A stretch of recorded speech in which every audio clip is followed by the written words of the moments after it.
Well, good afternoon, everyone. Thank you so much for being here. I'm so honored and so excited to facilitate this next conversation where we get perspectives from the younger generation, from Gen Z. Before we get started, before we even offer introductions, I wanted to share that in acknowledgement of the violence that's happening in the Middle East. I've been returning to a number of writings and books, and one of which is one called Global Civilization. It's a dialogue between Dr. Majid Touranian, who's a professor of religion at the University of Hawaii, and Daisaku Ikeda, the Buddhist philosopher, and my mentor, my senior in faith. I just want to read a quick excerpt from this book where they're quoting Rumi.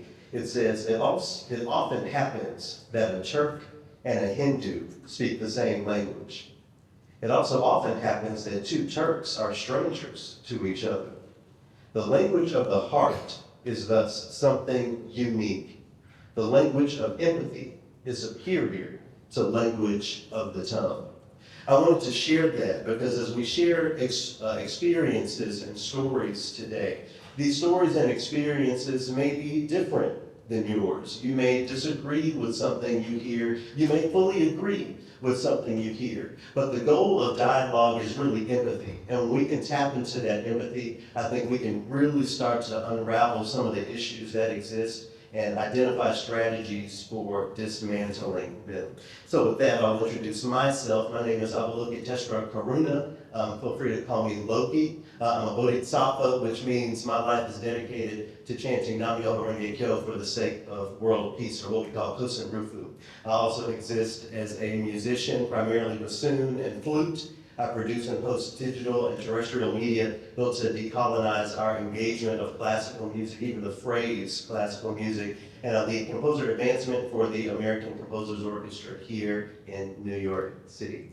I'd love to offer the both of you the opportunity to say a little bit about yourselves and your trajectory so far as musicians. Blue, start with you. Hello. Hi everybody, my name is Blue Shelton. I'm currently a third-year undergraduate at the Juilliard School of Music studying classical flute. I'm originally from Philly, but I've been pretty much like on the track of, mostly like orchestral stuff. I play in Symphony and C, and yeah, pretty much. Great to meet you. Sean? Hello, so my name is Sean Edwards. I'm from the south side of Chicago. I'm a fourth-year percussionist. My bad, I'm kind of new to this. I'm a fourth-year percussionist at Juilliard. So describe myself. Yeah, thanks so much. Well, I want to jump right in. So the both of you are very aware of the many issues in this field of so-called classical music that require the existence of a Black Orchestral Network. We can talk about what Josh Jones is going through or has gone through with the Kansas City Symphony. We can talk about what Ty Sunwood went through, in his journey with the National Symphony. I have stories that you can Google and research. So many of us have experiences of being marginalized and really pushed back in this field of orchestral music. Blue, I want to start with you. With all of those things in mind, why have you continued your journey toward this thing of orchestral music and being a classical musician? I think I would say that I continue because for me, it's just something that I'm passionate about. And of course, there are going to be a lot of adversities that I have to encounter, but it's something that I really enjoy, and hopefully me being in this field and, doing things like this and bringing attention to certain issues can make it a better place for me to exist as a musician in the future. Sean, what about you? And I know in our preparation, you spoke directly to the issue of Joshua Jones. So this is a story that's, close to heart for you. Same question, considering all of the difficulties Black folk have in this industry, why are you pressing forward? Well, I continue to press forward because I feel like I owe it to Josh Jones, who I know very closely, as like a big brother to me. I always like my parents who sacrificed so much for me, my teachers. Patricia Dash, the Chicago Symphony Orchestra, and Douglas Waddell, of a lyric opera. They've given me so much of their time. You know, I owe a lot to, like, even where I'm at today, I owe it to them. And I owe it to the people that come after me because I know what I went through. So it would have helped a lot to have someone to talk to, someone that's been through this type of thing. And I just owe it because, like, if everyone quit when they faced adversity, we wouldn't get anywhere to go. Yeah, absolutely. Thank you for that. Sean, I want to stick with you. I know, and you talk about the people who have sacrificed so much, you know, from your family, your community of supporters. In our preparation, you talked about your transition to Juilliard and how, for many different reasons, it felt isolating, from COVID to, you know, cultural differences. I wonder if you can share some of that with us today. Pardon. Sure. First, I have a question. Am I doing this right?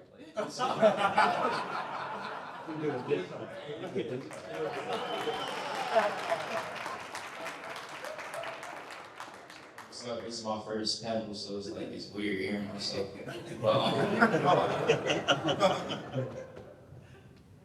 Yeah, so alright, if you will allow me to rant. So when I first came to Juilliard, you know, probably like most people, I was very, to call a spade, I was cocky. I was a very cocky person when I got to Juilliard. You know, I'm coming off of my, like, audition tour. This is so weird. I'm coming off, like, my audition tour, you know, applied to, like, all of the conservatories, got accepted into them.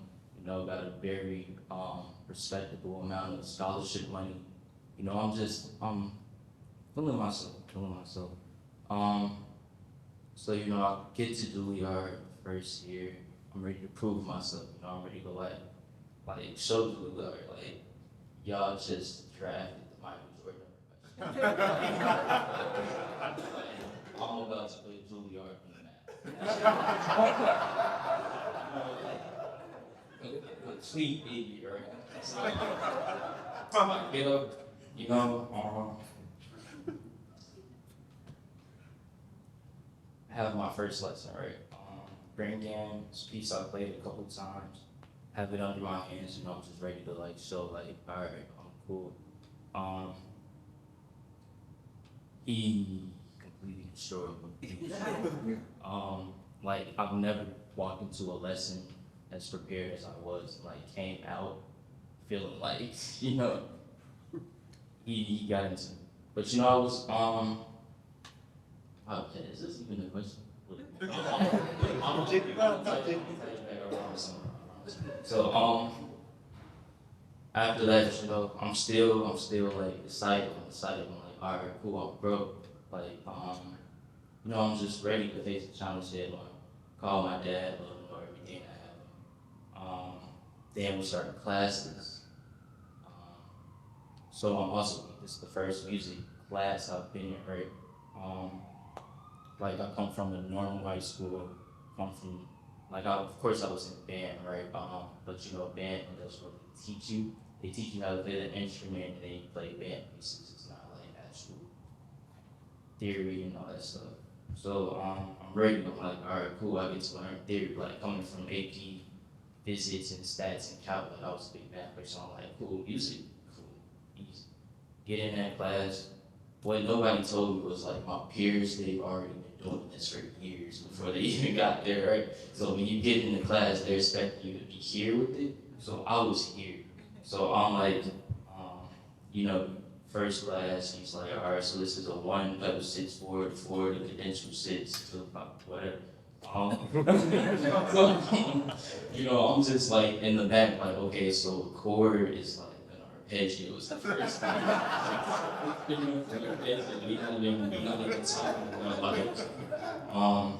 Then you have a minor chord. I'm like, oh, what's minor? Like, so from the beginning, I'm already like just fighting to like catch up.